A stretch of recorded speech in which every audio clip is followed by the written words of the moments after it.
आषाढ महिन्याचा शेवटचा दिवस आपण दीप अमावस्या किंवा दिवे धुण्याची अमावस्या म्हणून साजरा करतो।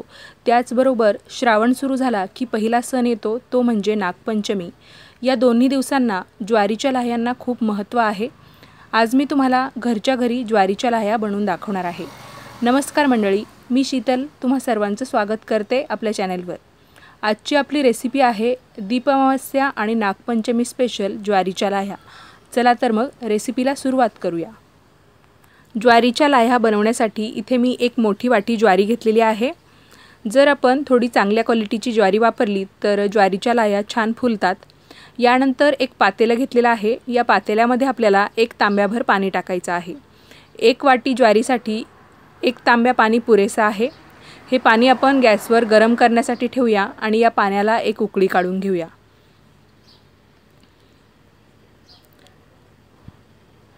तर इथे तुम्ही बघू शकता पाण्याला उकळी आलेली आहे। आता आपण या पाण्यामध्ये 1 चमचाभर मीठ टाकूया।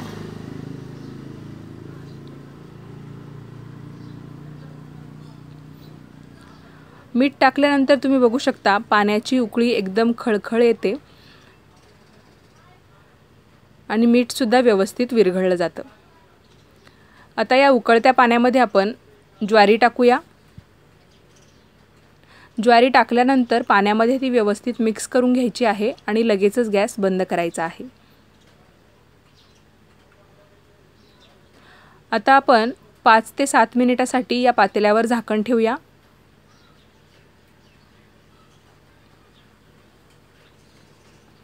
झाकण ठेवल्यामुळे काय होतं, मिठाचं जे पाणी आहे ते ज्वारीमध्ये छान मुरतं। साधारणतः 5 ते 7 मिनिटांनंतर पातेल्यावरचं झाकण मी काढून घेतलेलं आहे। आता एक चाळणी घ्यायची आणि त्यावर ही ज्वारी ओतून घ्यायची आहे। यातलं पाणी आपल्याला पूर्णपणे काढून टाकायचं आहे।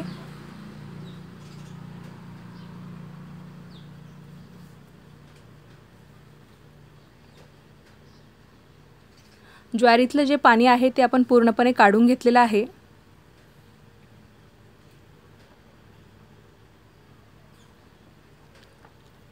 आता एक सुती कपडा घ्यायचा आणि त्यावर ही ज्वारी ओतून घ्यायची आहे।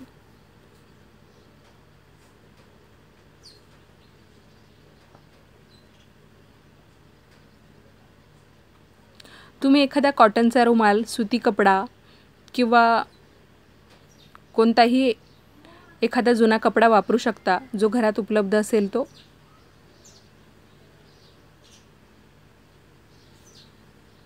आता 5 ते 6 तासासाठी ही ज्वारी आपल्याला या कपड्यामध्ये अशीच झाकून ठेवायची आहे, गुंडाळून ठेवायची आहे। जर तुम्ही रात्री हा प्रयोग करणार असाल तर रात्रभरासाठी सुद्धा ही ज्वारी अशीच झाकून ठेवली तरी काही हरकत नाही। तर 6 ते 7 तास आपण ही ज्वारी कपड्यामध्ये गुंडाळून ठेवलेली होती। आता यावरचं झाकण काढूया आणि कपड्यातून ही ज्वारी आपण उघडून बघूया।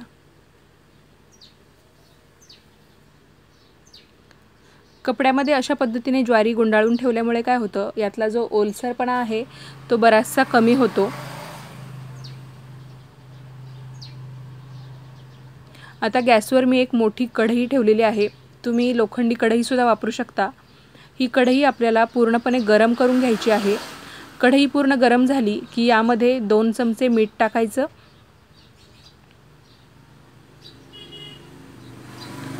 लाह्या बनवताना भांडं जरा मोठ्या आकाराचं घ्यायचं, कारण जेव्हा आपण ज्वारी यामध्ये टाकतो गरम करण्यासाठी किंवा लाह्या बनवण्यासाठी तर जेव्हा लाह्या बनायला लागतात तेव्हा त्या उडतात, म्हणून मोठ्या आकाराचं भांडं वापरायचं। मीठ सुद्धा आपण कढईमध्ये पसरून घेतलं। त्यानंतर एक एक मूठ ज्वारीच्या दाण्यांची टाकायची। मिठामध्ये ती व्यवस्थित मिक्स करून घ्यायची। यानंतर एखादा जाडसर कपडा किंवा नॅपकिन घ्यायचा आणि त्याने ही ज्वारी प्रेस करत राहायची आहे, गरम करत राहायची आहे। जेव्हा एक अर्धा ज्वारीचा दाणा फुटायला लागेल तेव्हाच कढईवर झाकण ठेवायचं। तर ज्वारी गरम होण्यासाठी 5-1 मिनिटं तरी लागतातच। कपड्याने आपण ती ज्वारी प्रेस करत होतो। आता झाकण ठेवूया।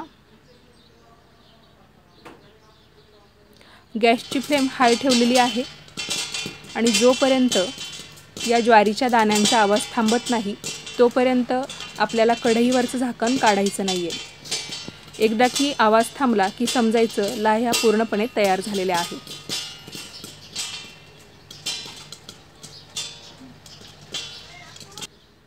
तर झाकण काढल्यानंतर तुम्ही बघू शकता ज्वारीच्या लाह्या तयार झालेल्या आहेत.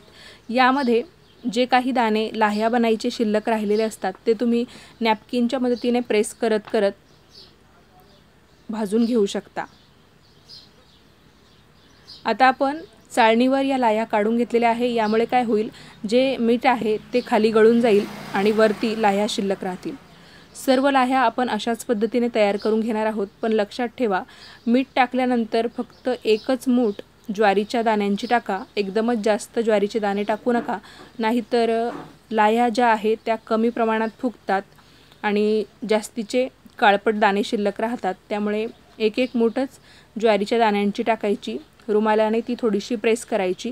एकदा की ज्वारीचे दाणे गरम झाले की त्यावर झाकण ठेवायचं आणि जोपर्यंत तडतड असा दाण्यांचा आवाज थांबत नाही तोपर्यंत झाकण काढायचं नाही. एकदा की आवाज थांबला की झाकण काढायचं आणि तुम्ही बघू शकता की मस्त अशा ज्वारीच्या लाह्या तयार होतात. इथे मी सर्व ज्वारीच्या लाह्या बनवून घेतलेल्या आहेत. तुम्ही बघू शकता किती छान फुललेल्या आहेत. पूजेसाठी घरच्या घरी अशा पद्धतीने आपण ज्वारीच्या लाह्या बनवू शकतो. लहान मुलांना सुद्धा खायला देऊ शकतो. रंगसुद्धा तुम्ही बघू शकता किती पांढरा शुभ्र आलेला आहे. अशा पद्धतीने तुम्ही येत्या दीप अमावस्येला आणि नागपंचमीसाठी घरच्या घरी ज्वारीच्या लाह्या नक्की बनवून बघा.